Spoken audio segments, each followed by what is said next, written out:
Hi, my name is Dr. Joe Childs. I'm a chiropractor, but I'm also a specialist in functional neurology. What that basically means is I not only treat the vertebral column, the bones of the spinal column, but I also treat the brain and the central nervous system. I'm also a specialist in treating patients with chronic pain and chronic neurological conditions. And on this DVD today, I'm going to talk to you about fibromyalgia. I'm also going to cover some of the latest, most revolutionary treatments for fibromyalgia. I've been treating patients with fibromyalgia now for 10 years, and I treat it successfully. I've had patients with chronic pain. I've helped them get over chronic pain they thought they were going to have to live with the rest of their life. In fact, at the end of this DVD, you're going to be able to hear some of our patients' testimonials of how we help them with their chronic fibromyalgia. Or if you're watching this on the web, you can go to AskDrChildsDrDurr.com, AskDrChildsDrDurr.com, and you can see a whole bunch of video and written testimonials of patients we helped. Back to talking about fibromyalgia.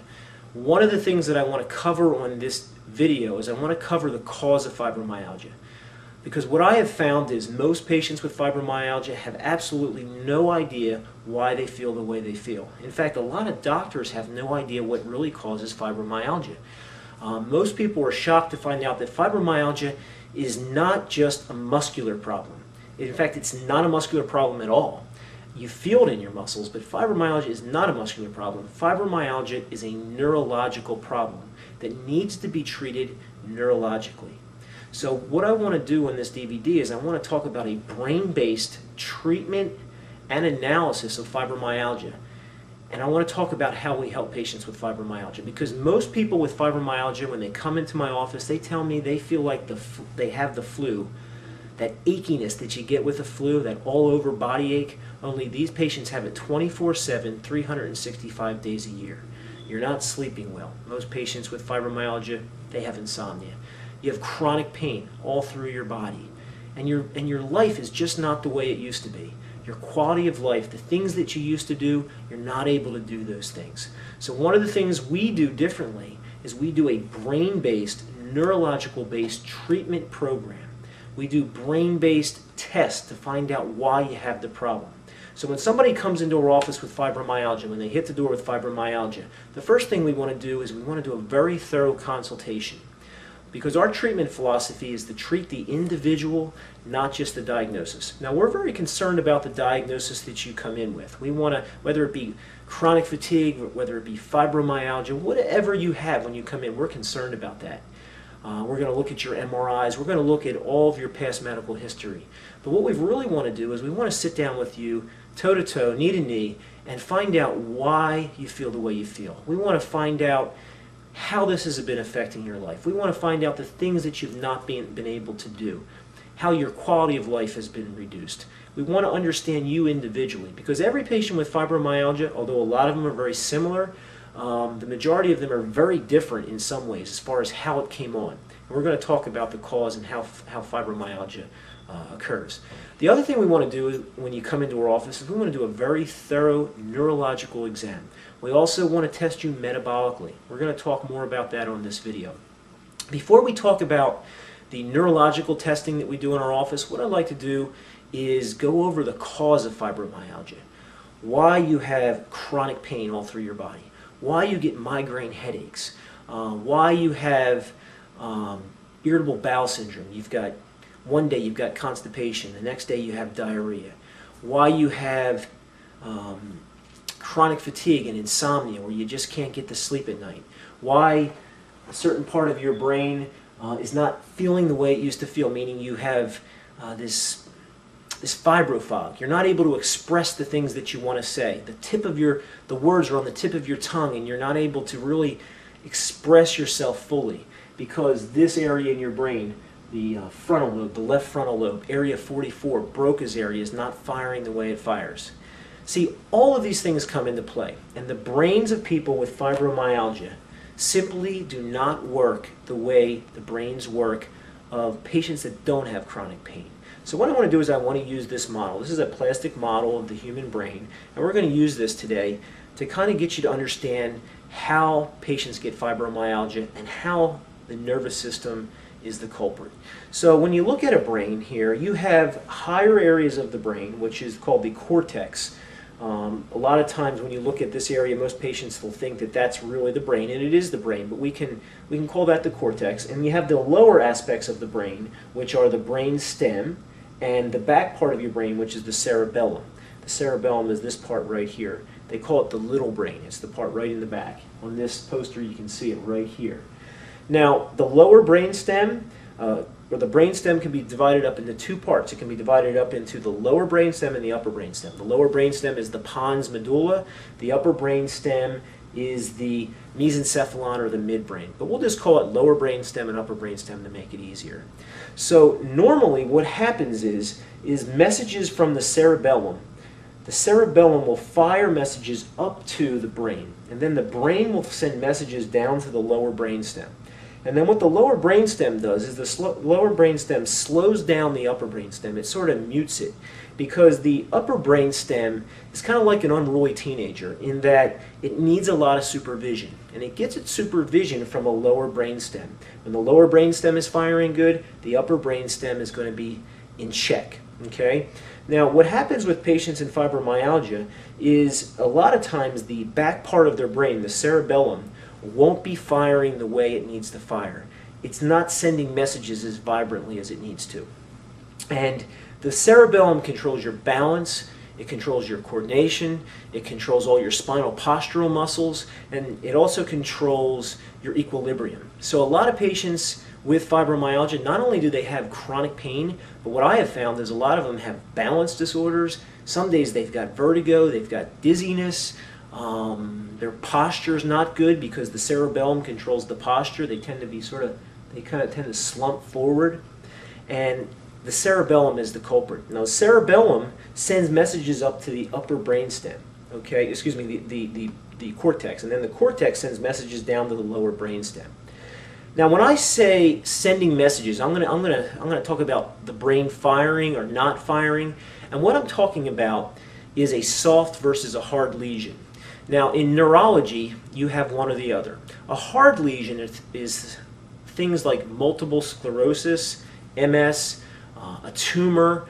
A hard lesion is also an area where you have a stroke, where there's actually damage to an area in the brain. That's a hard lesion. What we're talking about is a soft lesion. What a soft lesion is an area in the brain that's not as vibrant as it needs to be. It's not sending messages as well. And so what patients with fibromyalgia are missing is they're missing that loop from cerebellum to brain down to the lower brainstem, and what that causes is it causes the upper brainstem to go too fast. We call it a high-firing upper brainstem or a high-firing mesencephalon. When that happens, you can get all types of problems. That's when you develop all types of havoc in your body. One of the things that can happen when that upper brainstem gets overactive, or it gets irritable or overstimulated, is you can get headaches. The upper brainstem is the center for the sympathetic nervous system. And the sympathetic nervous system, when it's firing too fast, can cause the blood vessels in the brain to dilate, to contract, and they do not supply blood to the brain tissue properly. That's why patients get migraine headaches when they have a high-firing upper brainstem. The other thing that can happen is insomnia. Patients with fibromyalgia classically have insomnia. And the reason why that happens is when the upper brainstem is firing too fast, there's an area in the upper brainstem called the mesencephalic reticular activating system. When that's going too fast, you're just not sleeping, because it controls your wakeful and your restful states. That's why patients with fibromyalgia, they may fall asleep. Some of them don't even fall asleep at all, but if they do fall asleep, they get back up, and a couple hours later they're up and they can't get back to bed. That leads to chronic fatigue. The other thing we talked about with fibromyalgia is this fibrofog, and that happens because the brain as a whole is not firing as properly as it needs to, and you just feel sort of your focus is gone. The other thing that can happen is the words that you want to say are on the tip of your tongue, and you're unable to express yourself. And again, that's because this little area right in here called Broca's area, number 44, we talked about it earlier. If that's not firing well, you have trouble expressing what you want to say. The other thing is irritable bowel syndrome. constipation, diarrhea. The reason why that happens is because the lower brainstem, there's a nerve that comes off of that called the vagus nerve. And if that nerve is not firing properly, you can get bowels that don't function properly. So that's very important. The other thing is chronic pain. And I save that for last as far as the symptoms of fibromyalgia. But chronic pain, that's the hallmark of fibromyalgia. The reason why that happens is when the upper brainstem is firing too fast, it sends messages down the spinal cord to an area called the IML, the intermediate lateral cell column. And in that area, that's where the sympathetic nervous system resides. And when that's firing too fast, it sends messages out to your adrenal glands. And your adrenal glands sit right on top of your kidneys. And when they're going too fast, they're going to secrete cortisol, but they're also going to secrete something called catecholamines and norepinephrine. When that's happening, and when you're getting too much norepinephrine into your bloodstream, norepinephrine will irritate the small nerve fibers in your body. They're called C fibers. And when they're firing too fast, they're the ones that control pain. And so if you got too much norepinephrine flowing through your bloodstream from this high-firing upper brainstem firing down to that IML, one day your neck may hurt. The next day the bottom of your feet may hurt. Your back may hurt. And you get this pain that seems to be all over, kind of like having the flu. You have this achiness, and that's the hallmark of fibromyalgia. So what I want you to know is I want you to know that what I call the 3 R's of fibromyalgia. Number 1, fibromyalgia is real. Okay. Number 2, fibromyalgia is reversible. And number 3, fibromyalgia is not reversible with drugs. Let's talk about number 1. Fibromyalgia is real. Fibromyalgia is in your head, okay? But it's not in your head the way you think most people think that it's in your head. Fibromyalgia is not a psychological problem, meaning it's not in your head that way.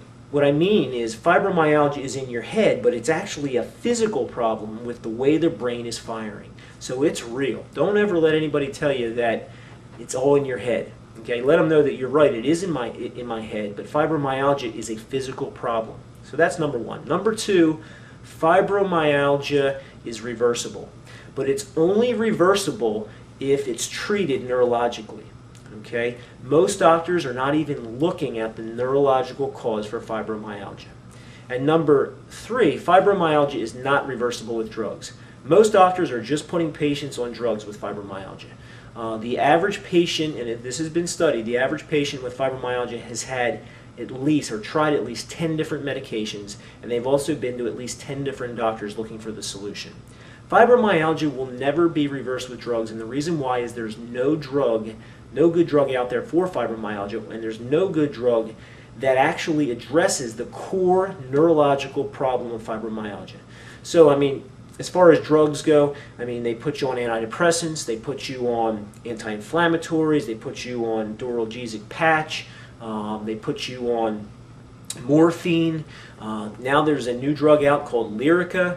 Lyrica, most people are not even aware that Lyrica has been around for years. Lyrica is an anti-epileptic drug, and it wasn't made for fibromyalgia. Now it may help some people, but I have not seen many people that get better with Lyrica.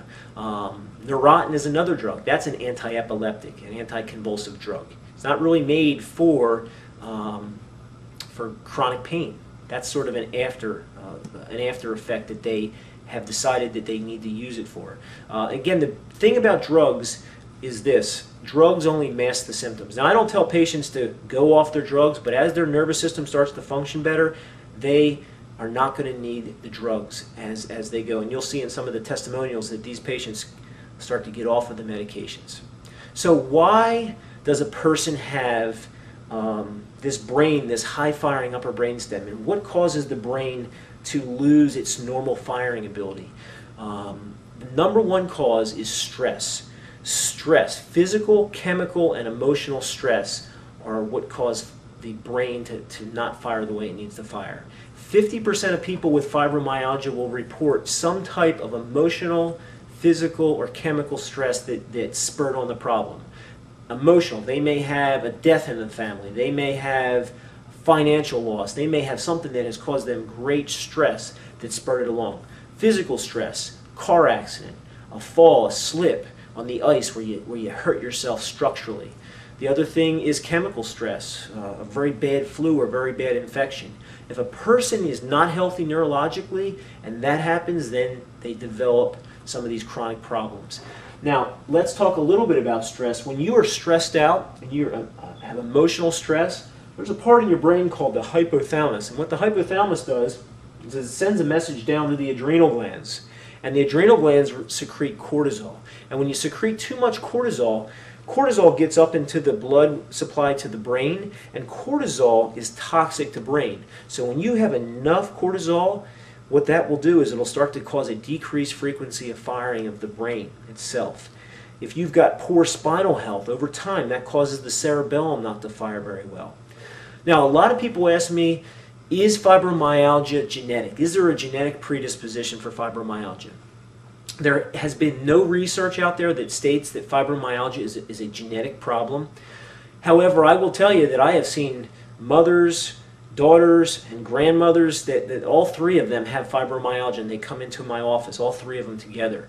But there really is no true studies out there that say that fibromyalgia is caused by genetics. But I do think there may be people that are genetically predisposed to having a neurological problem or being less adaptive to stress. Okay? So fibromyalgia is a neurological condition, and in our office we're not just going to give you some new medication. We're not going to give you some secret vitamin. What we want to do is we want to look at the brain and nervous system. We want to find out why you have the fibromyalgia, because the brain is the cause of the fibromyalgia symptoms. You may be feeling it in your muscles, but the problem is in the nerves. So what we want to do is we want to look at the brain and nervous system, because remember that high firing upper brainstem can cause insomnia, it can cause chronic pain, it can cause you to have irritable bowel syndrome. So what I'd like to do now is I'd like to take you out to one of my treatment rooms, and what I'd like to do is I'd like to talk to you about the exact treatments and the exact neurological testing that we do, so you can understand why we're so successful in treating fibromyalgia. Okay, so we're here in the therapy room, and as we talked before, what we want to do in our office is we want to offer a neurological solution to fibromyalgia. So what are we going to do? Well, the first thing we're going to do when somebody comes into the office, again, like I said, we want to do a very thorough consultation.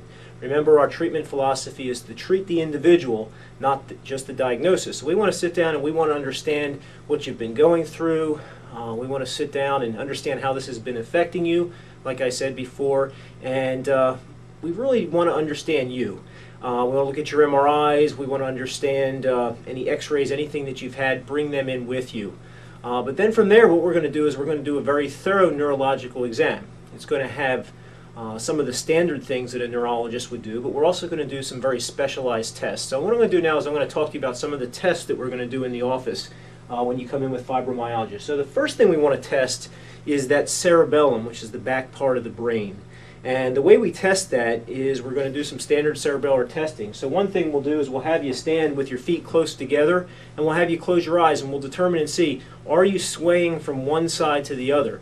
Patients with fibromyalgia will tend to sway to one side versus the other, which means their cerebellum is not firing very well. The other thing that we do is we do finger to nose. So we're going to have you stand there with your eyes closed, and we're going to see how well you can touch your nose and see if there's any shaking in the hand, if you have any tremors, if you're having trouble actually finding the nose. Remember, the cerebellum controls smooth movement. Past pointing is another thing we'll do. We'll have you stand with your hand over your head, and we'll see if you can actually, with your eyes closed, touch your two fingers together. That is normal cerebellar testing that we're going to be doing. The other thing we want to do is we want to test that upper brain stem. The upper brain stem, again, is the mesencephalon. And the way we test that, we do several different tests for that. One thing we'll do is we'll test convergence. So we'll have you stare at a pen that's coming closer to your face. A lot of times, patients that have decreased frequency of firing in their left part of their brain, what they'll have is they'll have an eye that'll come in. The eye should come in when you converge, but one eye will actually tend to fatigue quicker and will actually move out away from where it needs to be. So that's called near test. So we'll be doing that with you. One of the big specialized tests that we do in our office is we use these goggles here that are called Realize goggles. And basically what these do is they have an infrared camera in them. And what the infrared camera does is it's going to measure your eye movements. I'm sure you've heard that the eyes are the window to the soul, but really the eyes are the window to the nervous system. And so what we can do with this is we can record your eye movements. The nervous system controls your eye movements, and we can look at the way your eyes are moving. For instance, what we can do, and you can see, I'm going to pop up a video so you can see what this looks like. Basically what we'll do is we'll do several different tests. One test that we'll do is we will have you look from one target to another target and see if your eyes are actually able to, when you move from one target to the other target, breaking on the target, meaning they're accurate. Because people with cerebellar problems tend to have problems with accuracy, and so we want to determine that. The other thing we'll do is we'll spin you round and round, and we'll determine and see if your eyes have the normal vestibular ocular reflex. And so that's these real eyes are a great way to determine what part of the brain is actually causing the fibromyalgia. So that's essential. That's one of the specialized tests that I talked about.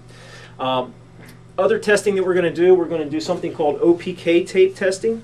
And basically what this is a tape, and we're going to actually run this across your eyes and have you look at these red squares. This will help us look at the eye movements while you have the real eyes on, and will help us determine if you have decreased frequency of firing in any aspect of your brain or any aspect of the neuraxis. So there's some of the tests. Then we do our standard neurological exam. We're going to do pinwheel to check the back part of your spinal cord. We're going to do vibration testing to see if you have any good sensation in your feet and in your hands. A lot of patients with fibromyalgia have peripheral neuropathies and things like that. We're going to test muscle strength. We're going to test your sense of smell, because if you've got poor sense of smell on one side, and a lot of patients are funny, they come in and they have no idea that they had decreased sense of smell on one side, and that indicates that the brain is not firing as good on one side. We're going to look at your pupil size, and we can do that with either the real eyes goggles, or we can actually flash some light, and we see how the pupils react. And we also want to look at the size of the pupils. Patients with bad firing brain or decreased frequency of firing a brain on one side will have a pupil that's larger, and that's because the sympathetic nervous system is going faster. So we're going to do a lot of different tests to determine neurologically what side of the brain is not firing well. Again, remember fibromyalgia patients, and a lot of times we see them with left side of the brain, but we're going to determine which side of the brain, which portion of the cerebellum. We're going to find out if your upper brain stem is firing too fast. And so that's basically our testing. Now, what are we going to do in treating patients with fibromyalgia? Well, we're going to treat patients neurologically. Remember, we have to address the nervous system to help patients with fibromyalgia, and we're also going to address them metabolically. So we want to look at your blood work. We'll talk more about blood work here in just a moment, but let's first talk about some of the neurological tests, neurological treatments that we do. So your brain needs two things to survive. Your brain needs, or to function well, it needs fuel and it needs activation. Fuel comes from the oxygen that we breathe, okay, and it also comes from our nutrition. It comes from the glucose. And activation comes from all the stimulus that the brain gets through a typical day. So the brain needs those two things. So one of the big things that we do in our office is we do what's called exercise with oxygen therapy. So we put patients on oxygen. And if you're viewing this DVD on my website, you can go under a section under there where we talk about oxygen. There's a lot of information about that. But oxygen helps your body heal, and it's essential for treating patients with fibromyalgia. So every patient that comes in with fibromyalgia, we put them on oxygen therapy. And we do that while we do specific brain-based exercises. So the way it works out is we put you on a concentrator, and so it's 90% oxygen. The oxygen that's in the atmosphere is 20%, and we have you use this cannula. And basically what will happen is you'll wear this cannula, and you're going to breathe in oxygen as you're doing specific types of brain-based exercises. So it's very simple. We just put this cannula on. And what that will do is it will boost your immune system. It's going to increase your firing of brain, which is going to slow down that upper mesencephalon or upper brainstem. And what that's going to do is it's going to slow down some of the havoc that you're having in your body. Every year that we age, we lose our ability to utilize oxygen by 1%. It's called oxidative phosphorylation, and that's one of the reasons why we use oxygen in our office. The other thing that we want to do is we want to do specific neurological treatments based on the specific neurological testing that we did.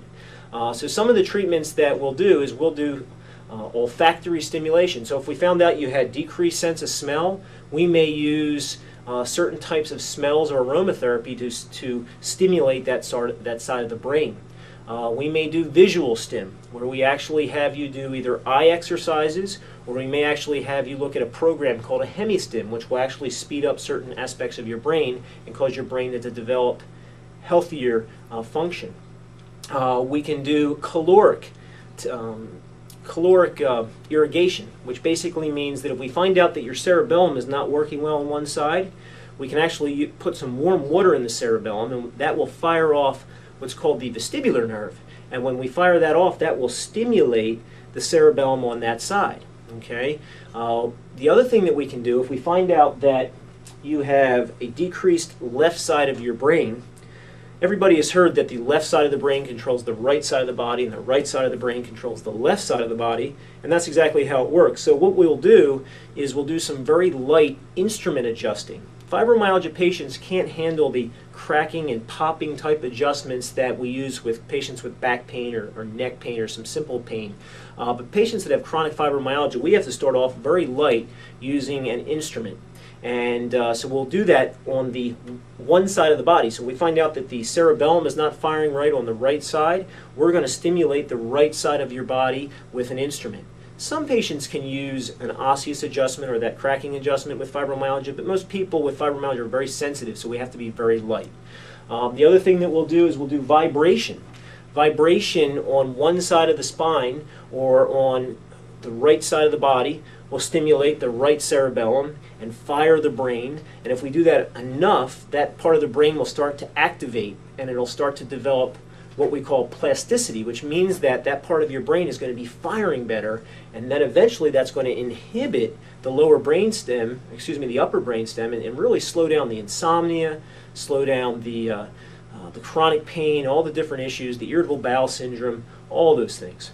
The other thing that we do is we use what's called laser therapy. And laser therapy, we can either use it with a pad, which we have right here, which you can lay on. A lot of patients with fibromyalgia will get the trigger points in their upper back, and so we have this laser pad that they will lay on. Now what laser does is laser increases angiogenesis, which means it increases the production of healthy capillaries. So it's going to increase blood flow to any area where you have damage, trigger points, things like that. The other thing that laser will do is will decrease inflammation. Because patients that have their sympathetic nervous system firing faster, they're going to have higher rates of inflammation in their body. The other thing that it does is it helps healing. It increases the amount of what's called mitochondrial synthesis, and that's very important with patients with fibromyalgia. Now, if we have one specific area where there's a problem, we can actually use this laser therapy, and it turns on just like this, and it turns on a light, and we can put that right on one spot. And it's just a light, warm feeling, but that can increase healing right in the area that we need it. Okay? So we use that. That's an excellent therapy that we use. The other thing that we use with a lot of patients with fibromyalgia is we use non-surgical spinal decompression therapy. And you may be able to see it behind here. There's a table that we have here, and that's our decompression table. And basically, a lot of patients with fibromyalgia, they also have the problem compounded by having disc problems, herniated, bulging discs in the neck, degenerative disc disease, and things like that. And what spinal decompression does is it helps heal the discs in the lower back or in the neck by creating a slow stretch. And one of the things we do is we put patients on the oxygen at the same time, so we're getting fuel and activation as we're stretching some of the discs and some of the joints in the spine. That does another great thing of providing a slow stretch, which sends messages up to the brain and increases frequency of firing of that cerebellum that we talked about. Remember, the cerebellum, when that's firing good, the brain's going to fire good, and the lower brainstem is going to fire good, and then the upper brainstem is going to slow down. So we also do spinal exercises. So every patient with fibromyalgia is a little different. And you can see that we use some of the latest, most revolutionary treatments out there for fibromyalgia. Now, let's go back to fuel and activation for a minute. Fuel, again, comes from oxygen. That's why we put patients on oxygen therapy. But fuel also comes from glucose. And glucose comes from how well your metabolism is functioning. So to be successful in treating patients with fibromyalgia, we also want to treat them not only neurologically, but we also want to treat them metabolically. So you have to look at a patient's thyroid. You have to look at their adrenal function. You have to look at their blood sugars, because if their blood sugars are out, they may have reactive hypoglycemia, they may have insulin resistance. That can really inhibit healing. So many patients with fibromyalgia, because they're under so much stress because of the way they feel, or if they had some of the emotional stress that brought fibromyalgia on, their adrenal glands are really shocked. And the adrenal glands, when they're shocked, they may create too much cortisol, too little cortisol if they become so fatigued. So we have patients that have adrenal problems. So we want to address their adrenals, we want to address their thyroid. Some patients have hypothyroidism, some patients have hyperthyroidism, and we want to address that nutritionally. We even have patients that have fibromyalgia, but they're also dealing with Hashimoto's disease, which basically means they have an underlying autoimmune problem.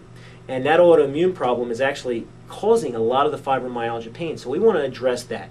So what we'll have you do when you come into our office is we have you fill out this metabolic assessment form. And this metabolic assessment form has multiple categories for different systems in your body. It's got a category for your glucose system. It's got a category for your digestive tract, for your thyroid, for your adrenals. And we can figure out exactly what type of symptoms you're having. But even more importantly than the metabolic assessment form is looking at your blood work. So we want to run a complete blood count with autodifferential. We want to do a metabolic panel, which includes looking at your glucose. We want to do a thyroid panel. We want to do a lipid panel.